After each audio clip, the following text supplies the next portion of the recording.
Hey, let's go ahead. Hey, everyone. We're going to give it a quick second here, let a few folks join, but give us a second. We're going to get started. Thank you all for making it in today, joining us. Really excited to get into this. So we'll give it maybe one more minute here and let our audience kind of pile in, and then we'll get started.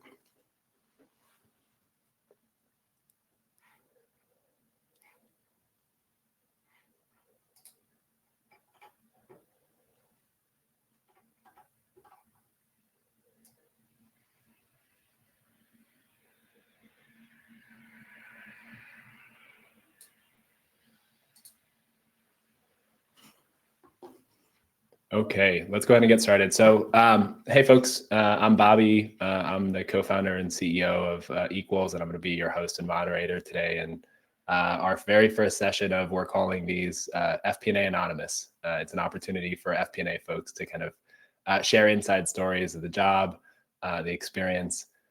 Today, we're really fortunate to have Whit, Sean Whitney, he goes by Whit, and Sam Isaac with us.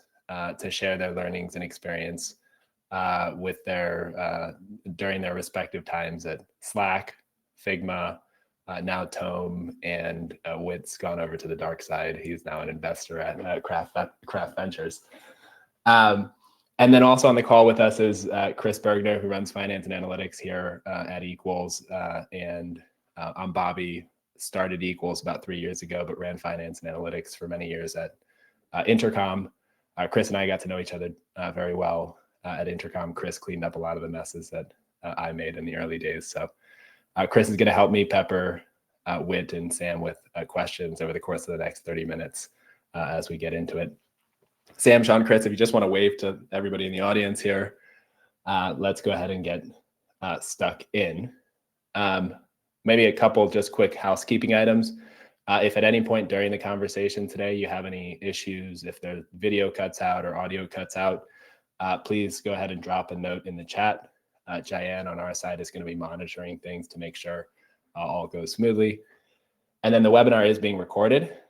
So you're going to get a recording of this sent to you via email right after the call. So if you need to drop or miss something for whatever reason, you'll have a recording sent to you. And then Chris and I have prepared a series of questions for Whit and Sam, but time permitting, please in the chat, drop in any questions you have. Jayan will flag them for us, and towards the end of the call, we'll open it up to audience Q&A.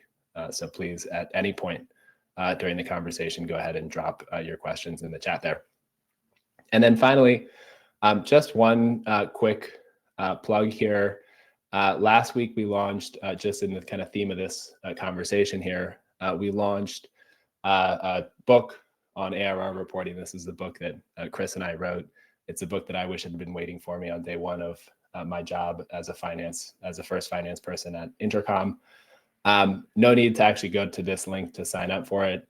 Jayan's going to drop a link directly here into the chat for you to download it for free. But if you are interested in sharing this with anybody else, all the goodies of kind of how we've built ARR reporting, all of our 10 plus years of experience doing so is contained in there. So check it out. Okay, with that, I'm going to stop sharing my screen here and let's go ahead and jump in. So Whit, I'm going to start with you, and then Sam, same question for you as well, but would love, Whit, if you could just quickly introduce yourself to the audience and then give us a feel for when you joined Figma, what was the state of ARR reporting? Yeah, hey, thanks for having me. Pumped to be here. Certainly, as my only time I'll plug Equals, I certainly wish I had Equals when I was at Figma for a number of the things we'll get into here. But yeah, so I joined Figma. I was around the 40th employee. At the time, it was like 35 engineering product design. We didn't have a sales team. We didn't have a sales tier or anything. But we're doing just under $1 million in ARR, like just solely on credit cards with Stripe. And I was the second hire into the finance and biz ops team. So I was Chris in this scenario. My Bobby was a guy named Praveer, who's now CFO of the company, and he had built. He had done a great job actually with like the state of the ARR reporting by the time I joined. He had put a lot of work into it before I joined. Basically, like, he had a custom SQL query that he built that would build a table called, Figma.invoices that ran every night in our ETL that we could query, and it would show you each customer over time, and it had their customer ID from Stripe and the invoice ID, so you could kind of like, if something looked a little funky, you could go in and look into Stripe's UI and look and try to totally understand. And it was like a pretty meaty SQL query that like accounted for a lot of different edge cases. Um, so I would say like things were like really, there was a really great foundation that is owed to Brevere by the time I got there. It was the question almost like it was more the state of the business than what the state of the reporting was, because like I said, we didn't have a sales team or anything. So as we started layering on our enterprise um, tier called organizations and started layering on a sales team, it was difficult to layer that in, and do it, in a way that set us up for scale. Like, we didn't even have our enterprise customers set up in Stripe for the longest time, so we were invoicing them in Bill.com while self-service coming in Stripe. So it just took a lot of kind of wrangling to and consistently to get the reporting in a way that we needed it. But the source of truth lived in our Redshift database in these tables, and then we would drop that into Excel for our operating models, and report it to investors into the company using that model, and that's what we use to build our forecast and budget, obviously. So yeah, that's more or less the state of it, or what it was. That's helpful. That's really helpful. And when you and Sam, maybe I'll turn it to you. Yeah. First off, thank you so much for having me. Love talking about this stuff. So excited to have a conversation about just how wild and woolly ARR reporting can be in an early stage company. So when I joined Tome, we were not only pre-revenue, but also pre-AI. So Tome is a presentation platform that tries to be make sales and marketing folks more persuasive at landing deals and convincing customers of the value of their product.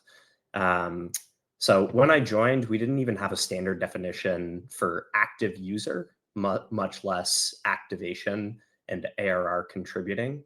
So a huge part of my early days at Tome was in standardizing the mental model for how to think about the business. There's a bunch of sort of these very intuitive metrics like active user or net new ARR, where there's actually a surprising amount of wiggle room when you get to the specificity of the definition. And the conversations that you have over Slack or over Zoom or in real life can be wildly different depending on the specific definition that you use. So once we sort of aligned on the mental model of this is specifically what an active user means in our data model, and this is how we're going to think about the components of ARR, new and expansion and churn and price per seat changes. Then my job was to dive into the Stripe data model, where I know that Bobby and Chris can attest, there is not a lot of documentation, and hack my way through the data model to sort of build a lot of the foundation that Whit was describing was there in the early days of Figma. So very much I was the first BizOps hire at Tome, and brought a lot of the contextual knowledge and sort of what great looks like from Slack to try to bring a foundation over to Tome. And I'm curious a little bit on the process, and Sam, this is for you, and then would I have a related question for you on this? But Sam, curious the kind of process of like defining that business logic. Was that like, what was this? Was it something that you just kind of did on your own, and you came back to people and said, "Hey, look, this is how we're going to count a active user. This is how we're going to count a new customer. This is how we're going to count an expansion event," or like how kind of iterative and collaborative was that process? I would say that it was a problem that I foresaw as opposed to a problem that we were feeling. So we didn't have much in the way of users. We didn't have any revenue, but I knew that as soon as we started As soon as the genie was coming out of the bottle, then we were going to really want to make sure that we had this foundation set. So much of my early days was, blocking and tackling for the product and engineering team to build as many features as quickly as possible. And I wanted to make sure that there was a strong foundational data model so that when we did talk about active users, or we did talk about activation, or we did talk about ARR, there was a common set of language and a common series of dashboards that we could look at. I would say that I sort of got those definitions and like the specific SQL that people would use to pull this metric roughly 80 to 90% of the way there. And then I wanted to make sure that there was buy-in from senior leadership. So whether it was my co-founders or the head of engineering, there would sort of be this series of meetings that I would set to make sure that I was getting buy-in and was on the right track before sort of printing either the dashboards or the glossary of definitions to the rest of the company. Interesting. Yeah. So a lot of it happened kind of in the weeds, in the SQL, before then taking it out to others. And with that kind of mirrors, it sounds like Pravir did something similar in kind of building out these queries, these transformations that then gave you this foundation that you could go and kind of report on. When I'm curious in your kind of experience as you take what you kind of brought, what you inherited when you joined Figma from kind of Pravir, what he set up, and now kind of being an investor and seeing portfolio companies, what's kind of the biggest, the gap that companies like does every company have like a Pravir-like setup where they've got a data, these cleaned up tables, or where is the gap in kind of your experience?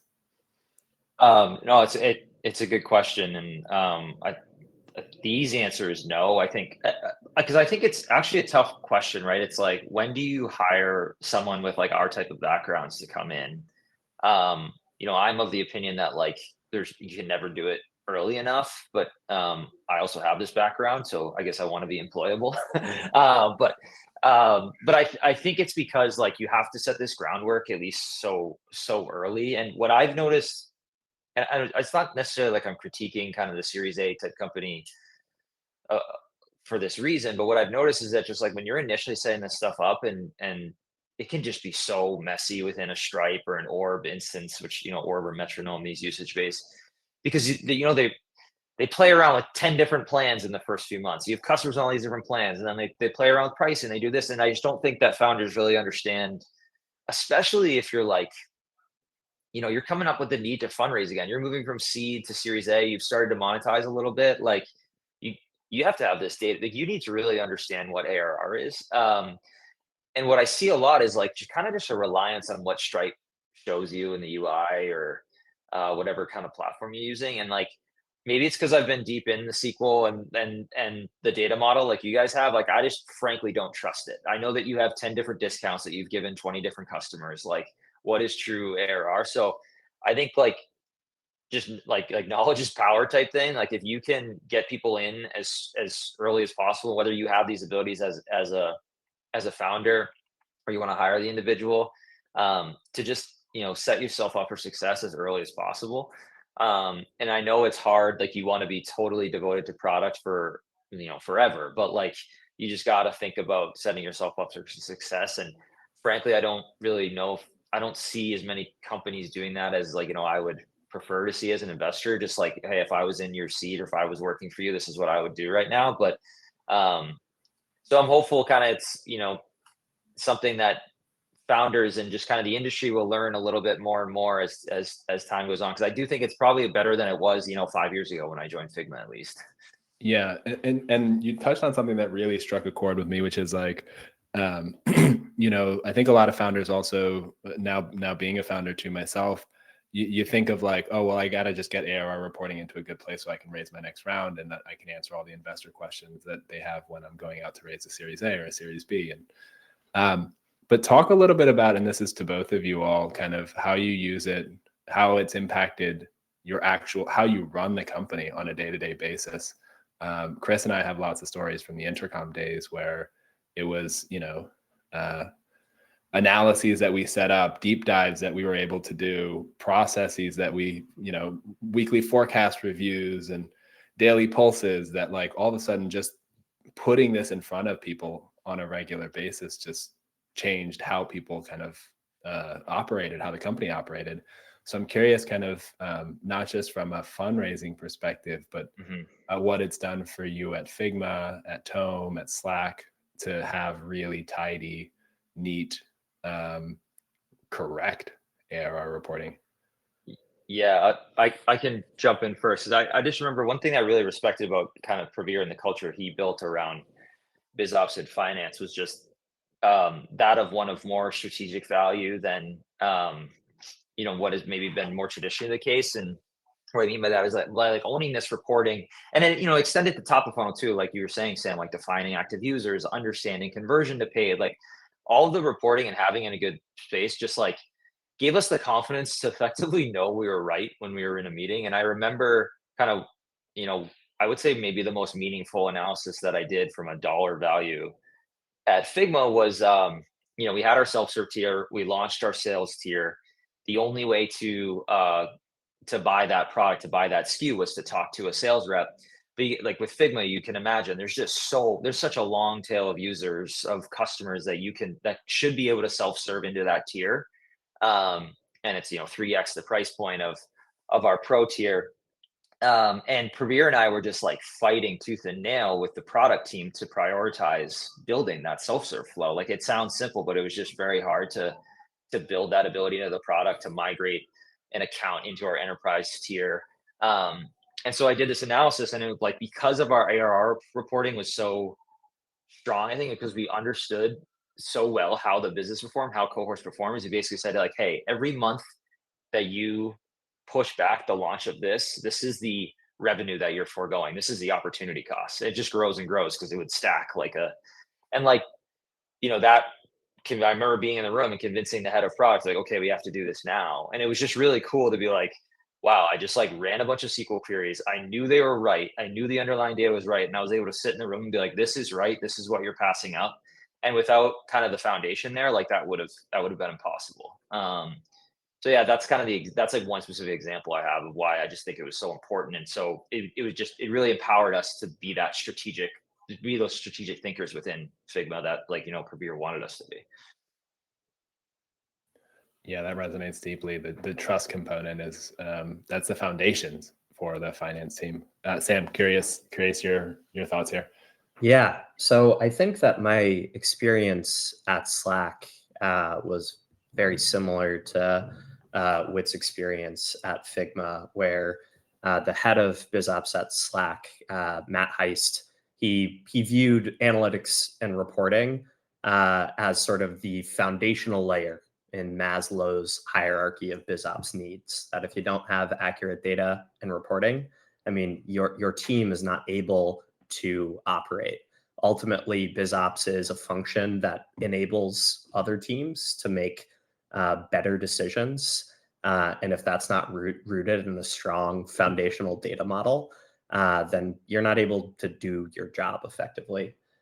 So each week at Slack, there would be a self-serve forecast meeting where myself, the CFO, Alan Shim, and then the head of the self-serve product at the time, Noah Weiss, would talk about the trajectory of the self-serve business, any macro factors that might be impacting the business. A big chunk of my time was during 2020 and COVID, so you might imagine how macro played into the sort of forecast of self-serve, as well as any product launches that were on the horizon that might impact forecast one way or the other. And I think that it's so hard in PLG companies to drive business accountability for the product team because you are building horizontally for so long. And it isn't until you have sort of a more mature product that you're able to take bets explicitly on monetization. But when you have BizOps, your forecast, the state of the business as this drumbeat that underpins conversations around product launches and how the numbers are moving. It just allows yourselves to hold each other accountable to the forecast as this number that we need to hit, but also launch timelines and making sure that product is moving at a pace of execution that sort of allows the business to grow and reach its potential. We are obviously a long ways away from that at Tome, but the foundation of ARR reporting, it informs how we think about activation. Because if you don't know what your conversion to paid or retention number is, then it's kind of impossible for you to, in a quantitative way, anchor your activation metric, the thing that your product team is trying to optimize for, in anything other than sort of your intuition. I think similarly, as we think about customer acquisition costs and lifetime value, the cornerstone of that is ARR reporting. How often is a particular customer from a particular country that's buying an annual plan, how are they retaining over time, and how are they converting to paid? You can't have an accurate view of CAC to LTV without sort of a comprehensive understanding of ARR reporting and as it relates to conversion to paid and retention. So I think that beyond sort of the fundraising events, which are obviously incredibly important, there is just a sort of normal rhythm of the business that impacts product development and impacts marketing that I view as essential areas that a BizOps team can provide value. One observation I'm having as we're talking, guys, is both Figma and Slack did this sort of like great viral growth on the PLG side and then successfully added an enterprise layer on top. And you both sat within this sort of PLG or self-serve businesses. I'm wondering how you use some of that ARR reporting to like bridge the gap or like form relationships in that like handoff phase of PLG customers that are ready to convert to sales. Maybe Sean, start with you. Yeah, totally. I mean, to put it very simply, like the value of Figma's enterprise plan was you were just taking a bunch of different pro teams that bought on credit cards that were operating in silos of one another and put them under one umbrella. So like just normalizing everything on the domain layer, because we was like kind of this domain capture thing, you could just and understanding that the base layer of our ARR reporting was so strong that we understood the state of every customer within every domain. You could just loop it together in this kind of table that we had that was a source of truth called domain stats. And that way a sales rep could look at any time and have a complete view of like what that customer was. And because of that, because it's a seat-based model, have a super accurate point of view of what that sales deal would be worth. Because it's just simple math on the price per seat.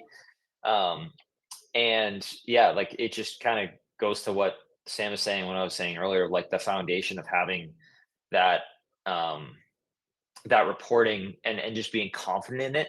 That was all the stuff we piped into Salesforce. That was all that we needed to be sure that sales reps were spending time on the right accounts, that those accounts were showing the right signals, whether it be paid usage or just kind of different metrics like activation and components, like more design specific stuff. That they were spending time with the right customers and that time was going to, result in kind of close won deals for the sales team. So it was definitely like a great case study and kind of using self-serve to educate the shift to sales, which I'm sure is similar to Slack. And like it sounds kind of cliche because like the conversation we're having right now, but I do owe a lot of it to our ARR reporting because it was such a strong signal of whether or not someone was going to convert or needed enterprise. I think that what we called it transition. There's some amount of transition ARR, and then there's net new ARR off of that transition. I think that as a strategic lever, it was of the most vital importance to do the sort of workspace aggregation that Whit was describing, give folks either preferential pricing for a longer term deal or upsell them on the enterprise plan at Slack. But as a data question, it was the biggest pain in the ass, and essential that we were consistent and got it right, because you might imagine that it's extremely easy to double count ARR if you are not extremely intentional in the date that you snap the line of when that team or set of customers transitions from your self-serve business to your enterprise business. Not to mention, you don't want to treat that ARR as churning in any material way. So there was a ton of painstaking effort to not only nail the data model, but also make sure that folks were crystal clear on the dynamics. And then there are all of these downstream operational considerations for your AEs, because they need to understand the size of the deal and how it sort of ladders up to their quota. So operationalizing transition accounts is a strategic lever, and then making sure that there was accurate reporting and accurate incentivizing of AEs for these particular deals was extremely important for Slack, especially once Slack became public, and double especially once Slack was acquired by Salesforce. And there were all sorts of cross-sell opportunities with Salesforce customers. I know we're running up on time. I actually would just like second that. I found the most at Figma and helping out some portfolio companies like in the middle of this right now, actually, I find the most difficult part of this is what you just said, like churning out self-serve accounts, like making sure you're not double counting. Like the way we prevented double counting was we actually like it looks like churn in our data model, but then like I always had to do this join to be like, well, this is forgivable churn and this is not. So like there's like trade-offs. But I find it very difficult when you have these PLG motions to be like, when did this plan change in this customer? Even in the data model, in like the SQL itself, I find it pretty difficult. It's not really like super helpful or insightful. It's just the challenge to be aware of, I guess, as you're getting into it. Amazing. And I know we are up here on time. I want maybe each of you to give me your best 20-second pitch on why a finance person should learn SQL, and we'll wrap on that. If this whole 30-minute session has not basically been a pitch, but the 20-second summary. I don't need my own pitch. I have the benefit of Matt Heist's pitch. Data at a company is the most foundational need, and as sort of an aider and abetter of operational teams at the company, if you don't have a fundamental understanding of data at your company, then you're not able to do your job effectively. I mean SQL. Well said. My pitch would be at a software business, if you want to have a strategic seat at the table, like at the end of the day, product and engineering, are the straws that stir the drink. And in my experience, PMs especially have a lot of respect for you if you have the ability to dive into SQL and really understand what's going on in product data or finance, or finance reporting, ARR reporting data. So that's my pitch. Like I felt it gave me a level of respect in the room with product people that otherwise I would not have. And I found engineering too, as like product and engineering. Engineering, you needed their support to instrument something, to change it. If you knew how it worked, then you could advocate for the thing that you needed. Yeah. Okay. Thank you both for coming on. This was amazing. This was really fun. We could probably spend another 2 hours talking about this. Just a last quick plug here before we wrap up. So for anybody who last week we did launch, for anybody who's been listening to this and thinking, oh my gosh, this is really, there's a lot of details and a lot of things to be worked out. This is one of the problems that we're solving head on at Equals. So last week we launched a solution for Stripe ARR reporting. Feel free to get in touch if that's something that would be exciting to you. And then we are also launching our next FP&A Anonymous session next week, in 3 weeks from now. It'll be on the 24th of April. We're going to have Nick Maliani, formerly Notion, And Kevin Coy, who also worked with us at Intercom, has gone on to a few other AI startups after that, joining to talk on everything FP&A. Thank you, Sam. Thank you, Whit, for joining us. Thanks, everyone. That's all. Thanks, guys.